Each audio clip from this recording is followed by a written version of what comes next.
Hey guys you studying on PSCB English ਤੇ ਅੱਜ ਦੀ video ਦੇ ਵਿੱਚ ਅਸੀਂ ਕਰਨ ਜਾ ਰਹੇ ਹਾਂ ਚੈਪਟਰ 1 ਸੈਕਸ਼ਨ C ਵਿੱਚੋਂ ਜੋ ਕਿ ਹੈ ਐਨ ਐਸਟ੍ਰੋਲੋਜਿਸਟ ਡੇ। ਅੱਜ ਦੀ ਵੀਡੀਓ ਹੈਗੀ ਹੈ ਕਲਾਸ 11 ਦੇ ਵਾਸਤੇ। ਆਓ ਫਿਰ ਵੀਡੀਓ ਨੂੰ ਸ਼ੁਰੂ ਕਰਦੇ ਹਾਂ। ਸ਼ਾਰਟ ਆਨਸਰ ਟਾਈਪ ਕੁਐਸਚਨਸ ਨੂੰ ਸ਼ੁਰੂ ਕਰਦੇ ਹਾਂ। ਤੁਹਾਡਾ ਪਹਿਲਾ ਕੁਐਸਚਨ ਹੈਗਾ ਵਾਟ ਵਾਸ ਦਾ ਐਸਟ੍ਰੋਲੋਜਰਸ ਪ੍ਰੋਫੈਸ਼ਨਲ ਇਕਵਿਪਮੈਂਟ। ਜਿਹੜਾ ਐਸਟ੍ਰੋਲੋਜਰ ਸੀਗਾ, ਜਿਹੜਾ ਜੋਤਸ਼ੀ ਸੀਗਾ, ਉਸ ਦੇ ਕੋਲ अपने प्रोफैशन के लिए किहड़ियां चीज़ां सीगियां। इसका आंसर है the astrologer knew nothing about his profession but he had all professional equipments which included a dozen cowrie shells, a square piece of cloth with the strange chart on it, a notebook and some other little things. ਜਿਹੜਾ ਜੋਤਸ਼ੀ ਸੀਗਾ ਉਸ ਨੂੰ ਆਪਣੇ profession ਦੇ ਬਾਰੇ ਕੁਝ ਨਹੀਂ ਪਤਾ ਸੀ, ਉਹ ਕੁਝ ਨਹੀਂ ਜਾਣਦਾ ਸੀ, ਪਰ ਉਸ ਦੇ ਕੋਲ ਇਸ ਪ੍ਰੋਫੈਸ਼ਨ ਸੰਬੰਧੀ ਸਮਾਨ ਦੀ ਹਰ ਚੀਜ਼ ਸੀ। ਉਸ ਦੀਆਂ ਚੀਜ਼ਾਂ ਵਿੱਚ ਇੱਕ ਦਰਜਨ ਕੋਡੀਆਂ, ਇੱਕ ਚੌਰਸ ਆਕਾਰ ਦਾ ਕੱਪੜਾ ਜਿਸ 'ਤੇ ਇੱਕ ਅਜੀਬ ਜਿਹਾ ਚਾਰਟ ਬਣਿਆ ਹੋਇਆ ਸੀ, ਇੱਕ ਕਾਪੀ ਅਤੇ ਕੁਝ ਹੋਰ ਛੋਟੀਆਂ ਛੋਟੀਆਂ ਚੀਜ਼ਾਂ ਸ਼ਾਮਿਲ ਹੁੰਦੀਆਂ ਸਨ। Question number 2 how did he give his face the look of an astrologers. ਉਸਨੇ ਆਪਣੇ ਚਿਹਰੇ ਨੂੰ ਐਸਟ੍ਰੋਲੋਜੀ ਦੀ ਲੁੱਕ ਕਿੱਦਾਂ ਦਿੱਤੀ ਸੀ, ਉਸਨੇ ਆਪਣੇ ਚਿਹਰੇ ਨੂੰ ਇੱਦਾਂ ਕਿੱਦਾਂ ਬਣਾਇਆ ਕਿ ਉਸ ਨੂੰ ਉਹ ਐਸਟ੍ਰੋਲੋਜਰ ਦਿਖਣ ਲੱਗ ਪਿਆ। ਇਸ ਦਾ ਆਨਸਰ ਹੈ ਹਿਸ forehead was marked with sacred ash and vermilion. He wore a saffron colored turban round his head. This colored scheme was never failed and people were attracted to him. ਜਿਹੜਾ ਜੋਤਸ਼ੀ ਸੀਗਾ, ਸਾਨੂੰ ਪਹਿਲਾਂ ਹੀ ਪਤਾ ਉਸ ਨੂੰ ਆਪਣੇ ਪੇਸ਼ੇ ਬਾਰੇ ਕੁਛ ਨਹੀਂ ਸੀ ਪਤਾ, ਪਰ ਉਸਨੇ ਆਪਣੇ ਆਪ ਨੂੰ ਇੱਦਾਂ ਦਿਖਾਉਂਦਾ ਸੀਗਾ ਕਿ ਜਿਵੇਂ ਉਹ ਇੱਕ ਸ਼੍ਰੇਸ਼ਠ ਜੋਤਸ਼ੀ ਹੈ, ਇੱਕ ਪਰਫੈਕਟ ਐਸਟ੍ਰੋਲੋਜਰ ਹੈ। ਉਸ ਦੇ ਮੱਥੇ ਦੇ ਉੱਪਰ ਪਵਿੱਤਰ ਭਸਮ ਅਤੇ ਸਿੰਦੂਰ ਦਾ ਲੇਪ ਲੱਗਿਆ ਹੁੰਦਾ ਸੀ। ਉਹ ਆਪਣੇ ਸਿਰ ਦੇ ਗਿਰਦ ਕੇਸਰੀ ਰੰਗ ਦੀ ਪਗੜੀ ਬੰਨ੍ਹਦਾ ਸੀ। ਰੰਗਾਂ ਦਾ ਅਮੀਲ ਕਦੇ ਵਿਅਰਥ ਨਾ ਜਾਂਦਾ। ਲੋਕ ਉਸ ਵੱਲ ਇੰਝ ਆਕਰਸ਼ਿਤ ਹੁੰਦੇ ਜਿਵੇਂ ਮਧੂਮੱਖੀਆਂ ਫੁੱਲਾਂ ਵੱਲ ਆਕਰਸ਼ਿਤ ਹੁੰਦੀਆਂ ਹਨ। Question number 3 where did he sit every day. ਉਹ ਰੋਜ਼ ਕਿੱਥੇ ਬੈਠਦਾ ਹੁੰਦਾ ਸੀਗਾ। Answer he would sit under a tree on a public road. It was a busy road and a crowd of people would keep moving. ਉਹ ਇੱਕ ਸਰਵਜਨਕ ਸੜਕ 'ਤੇ ਇੱਕ ਦਰੱਖਤ ਦੇ ਹੇਠਾਂ ਬੈਠਦਾ ਹੁੰਦਾ ਸੀ। ਉਹ ਜਿਹੜੀ ਸੜਕ ਸੀਗੀ ਉਹ ਬਹੁਤ ਹੀ ਵਿਅਸਤ ਸੜਕ ਸੀ ਅਤੇ ਲੋਕਾਂ ਦੀ ਭੀੜ ਸਵੇਰ ਤੋਂ ਲੈ ਕੇ ਰਾਤ ਤੱਕ ਲਗਾਤਾਰ ਉੱਥੇ ਆਉਂਦੀ ਜਾਂਦੀ ਰਹਿੰਦੀ ਸੀ। Question number 4 who was the other professionals on the road where the astrologer carried on his business. ਉਹ ਜਿਹੜੀ ਰੋਡ ਸੀਗੀ ਉੱਥੇ ਹੋਰ ਕਿਹੜੇ ਕਿਹੜੇ ਪ੍ਰੋਫੈਸ਼ਨਲਸ ਬੈਠਿਆ ਕਰਦੇ ਸੀਗੇ। Answer the other professionals on that road were medicine sellers, magicians, seller of stolen goods, a seller of cheap clothes and a vendor of fried ground nut.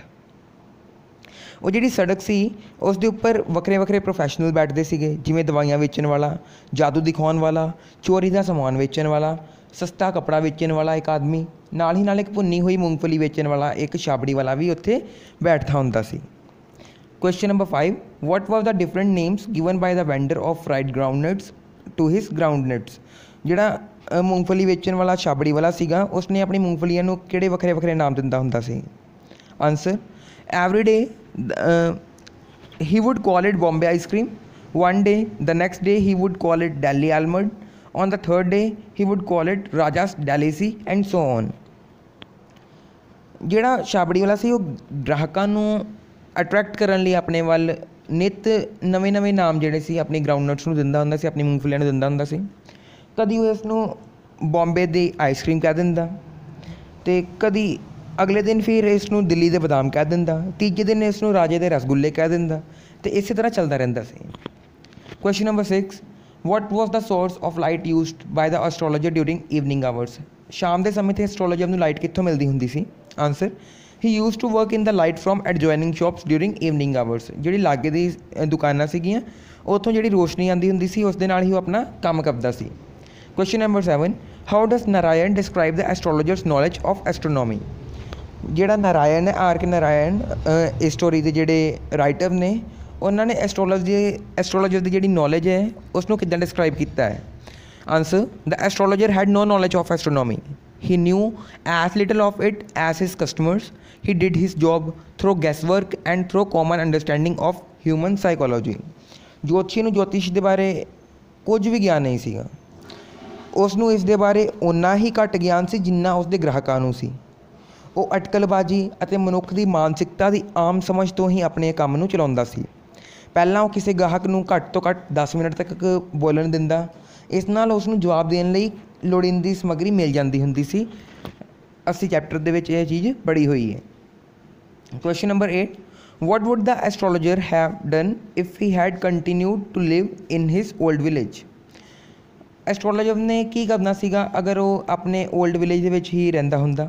Answer, he would have carried on his work of his forefathers, namely tilling the land, living there, marrying and ripening in his field and ancestral home। मतलब कि ਜਿਹੜਾ ਜੋਤਸ਼ੀ ਸੀਗਾ ਅਗਰ ਉੱਥੇ ਆਪਣੇ ਪਿੰਡ ਵਿੱਚ ਹੀ ਰਹਿਣਾ ਜਾਰੀ ਰੱਖਦਾ ਤਾਂ ਜੋ ਉਸਦੇ ਵੱਡੇ ਵਡੇਰਿਆਂ ਵਾਲਾ ਕੰਮ ਸੀਗਾ ਉਹੀ ਉਸਨੇ ਕਰਨਾ ਸੀ, ਜਿਵੇਂ ਜ਼ਮੀਨ ਦੀ ਵਾਹੀ ਕਰਨੀ, ਉੱਥੇ ਰਹਿਣਾ, ਉੱਥੇ ਵਿਆਹ ਕਰਨਾ ਅਤੇ ਆਪਣੇ ਅਨਾਜ ਦੇ ਖੇਤਾਂ ਅਤੇ ਜੱਦੀ ਮਕਾਨ ਵਿੱਚ ਰਹਿੰਦੇ ਹੋਏ ਬੁੱਢਾ ਹੋ ਜਾਣਾ। Question number 9, how did the astrologer gas his clients problem? ਜਿਹੜਾ ਐਸਟ੍ਰੋਲੋਜਰ ਸੀਗਾ ਉਹ ਆਪਣੇ ਕਲਾਇੰਟਸ ਆਪਣੇ ਗਾਹਕਾਂ ਦੀ ਜਿਹੜੀ ਪ੍ਰੋਬਲਮ ਸੀਗੀ ਉਸ ਨੂੰ ਐਨਾਲਾਈਜ਼ ਕਿਵੇਂ ਕਰ ਲੈਂਦਾ ਸੀ? Answer, it was only a matter of practice and guesswork for him. He would always say the things which pleased his customers. First he would let a customer speak for at least 10 minutes. It gave him enough stuff for the answer। ਜਿਹੜਾ astrologer ਸੀਗਾ, ਜਿਹੜਾ ਜੋਤਸ਼ੀ ਸੀਗਾ, ਸਾਨੂੰ ਪਹਿਲੇ ਪਤਾ ਉਸਨੂੰ ਸਿਤਾਰਿਆਂ ਜੋਤਿਸ਼ ਬਾਰੇ ਕੁਛ ਵੀ ਨਹੀਂ ਸੀ ਪਤਾ। ਇਹ ਉਸਦੇ ਸਿਰਫ ਅਭਿਆਸ ਅਤੇ ਅਨੁਮਾਨ ਦਾ ਕੰਮ ਸੀ। ਉਹ ਹਮੇਸ਼ਾ ਅਜਿਹੀਆਂ ਗੱਲਾਂ ਕਰਦਾ ਸੀ ਜੋ ਉਸਦੇ ਗ੍ਰਾਹਕਾਂ ਨੂੰ ਚੰਗੀਆਂ ਲੱਗਦੀਆਂ। ਪਹਿਲਾਂ ਉਹ ਕਿਸੇ ਗ੍ਰਾਹਕ ਨੂੰ ਘੱਟ ਤੋਂ ਘੱਟ 10 ਮਿੰਟ ਤੱਕ ਬੋਲਣ ਲਈ ਕਹਿੰਦਾ, ਉਹਨੂੰ ਬੋਲਣ ਦਿੰਦਾ। ਇਸ ਨਾਲ ਉਸ ਨੂੰ ਜਵਾਬ ਦੇਣ ਲਈ ਕਾਫੀ ਸਮੱਗਰੀ ਮਿਲ ਜਾਂਦੀ ਸੀ ਅਤੇ ਆਪਣੇ ਗ੍ਰਾਹਕਾਂ ਨੂੰ ਉਹ ਇਸ ਨਾਲ ਸੰਤੁਸ਼ਟ ਕਰਕੇ ਵਾਪਸ ਭੇਜਦਾ ਹੁੰਦਾ ਸੀ। Question number 10, what was the challenge thrown by the stranger to the astrologer? ਜਿਹੜਾ ਸਟ੍ਰੇਂਜਰ ਸੀਗਾ, ਜਿਹੜਾ ਅਜਨਬੀ ਸੀਗਾ, ਉਸਨੇ ਚੈਲੰਜ ਕੀ ਦਿੱਤਾ ਸੀਗਾ ਐਸਟ੍ਰੋਲੋਜਰ ਨੂੰ?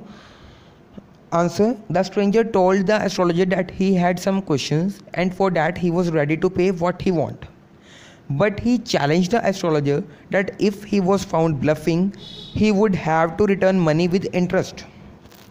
ਅਜਨਬੀ ਨੇ ਜੋਤਸ਼ੀ ਨੂੰ ਕਿਹਾ ਕਿ ਉਸਨੇ ਕੁਝ ਪ੍ਰਸ਼ਨ ਪੁੱਛਣੇ ਹਨ ਅਤੇ ਇਸ ਲਈ ਉਹ ਜੋ ਕੀਮਤ ਚਾਹੁੰਦਾ ਹੈ ਉਹ ਦੇਣ ਲਈ ਤਿਆਰ ਹੈ। ਪਰ ਉਸਨੇ ਜੋਤਸ਼ੀ ਨੂੰ ਚੁਣੌਤੀ ਦਿੰਦਿਆਂ ਕਿਹਾ ਕਿ ਜੇਕਰ ਉਸ 'ਤੇ ਉੱਤਰ ਗਲਤ ਹੋਏ ਜਾਂ ਉਸ ਨੂੰ ਲੱਗਿਆ ਕਿ ਜਿਹੜਾ ਜੋਤਸ਼ੀ ਅਟਕਲਬਾਜ਼ੀ ਕਰ ਰਿਹਾ ਹੈ ਤਾਂ ਉਸ ਨੂੰ ਅਜਨਬੀ ਦੇ ਪੈਸੇ ਵਿਆਜ ਸਮੇਤ ਵਾਪਸ ਕਰਨੇ ਪੈਣਗੇ।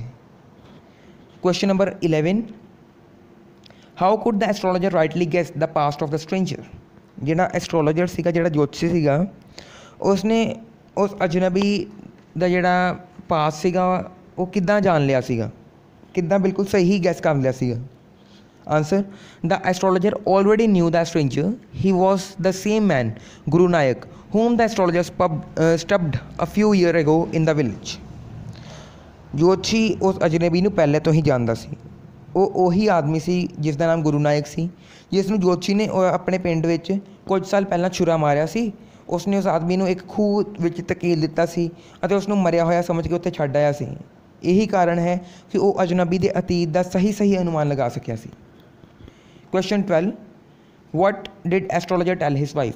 ਜੋਤਸ਼ੀ ਨੇ ਆਪਣੀ ਵਾਈਫ ਨੂੰ ਘਰੇ ਜਾ ਕੇ ਕੀ ਕਿਹਾ, ਆਪਣੀ ਪਤਨੀ ਨੂੰ ਘਰੇ ਜਾ ਕੇ ਕੀ ਕਿਹਾ? He told his wife that a great load was gone from him. all these years he had thought that he had the blood of a man on his hands, and it was for this reason that he had run away from the village। he is alive, he said। ਉਸਨੇ ਆਪਣੀ ਪਤਨੀ ਨੂੰ ਦੱਸਿਆ ਕਿ ਉਸਦੇ ਉੱਪਰੋਂ ਇੱਕ ਬਹੁਤ ਵੱਡਾ ਭਾਰ ਉਤਰ ਗਿਆ ਸੀ। ਇੰਨਾ ਸਾਰੇ ਵਰਿਆਂ ਦੇ ਦੌਰਾਨ, ਇੰਨੇ ਸਾਰੇ ਸਾਲਾਂ ਦੇ ਦੌਰਾਨ ਉਹ ਇਹੀ ਸੋਚਦਾ ਰਿਹਾ ਸੀਗਾ ਕਿ ਉਸਦੇ ਹੱਥ ਇੱਕ ਆਦਮੀ ਦੇ ਖੂਨ ਨਾਲ ਰੰਗੇ ਹੋਏ ਹਨ ਅਤੇ ਇਹੀ ਕਾਰਨ ਸੀ ਕਿ ਉਹ ਆਪਣੇ ਪਿੰਡੋਂ ਦੌੜ ਗਿਆ ਸੀ। ਉਹ ਆਪਣੇ ਪਿੰਡੋਂ ਦੌੜ ਆਇਆ ਸੀ, ਨੱਸ ਆਇਆ ਸੀ। ਉਹ ਆਦਮੀ ਜਿਉਂਦਾ ਹੈ, ਉਸਨੇ ਕਿਹਾ। ਇਸ ਦੇ ਨਾਲ ਹੀ ਤੁਹਾਡੇ ਸ਼ਾਰਟ ਆਨਸਰ ਟਾਈਪ ਕੁਐਸਚਨ ਖਤਮ ਹੁੰਦੇ ਹਨ। ਆਸ਼ਾ ਕਰਦਾ ਹਾਂ ਕਿ ਤੁਹਾਨੂੰ ਸਮਝ ਆ ਗਏ ਹੋਣਗੇ। ਇਸ ਦਾ ਇਸ਼ਾਰਾ ਕਿ ਤੁਹਾਨੂੰ ਸਮਝ ਆ ਗਏ ਹਨ ਅਤੇ ਇਸ ਦਾ ਇਸ਼ਾਰਾ ਤੁਸੀਂ ਲਾਈਕ ਬਟਨ ਨੂੰ ਪ੍ਰੈਸ ਕਰਕੇ ਦੇ ਸਕਦੇ ਹੋ ਅਤੇ ਮੇਰੇ ਚੈਨਲ ਨੂੰ ਸਬਸਕ੍ਰਾਈਬ ਕਰੋ ਅਤੇ ਨਾਲ ਹੀ ਨਾਲ ਆਉਣ ਵਾਲੀ ਵੀਡੀਓਜ਼ ਬਾਰੇ ਨੋਟੀਫਿਕੇਸ਼ਨ ਲੈਣ ਲਈ ਬੈਲ ਆਈਕਨ ਵੀ ਪ੍ਰੈਸ ਕਰੋ। ਧੰਨਵਾਦ।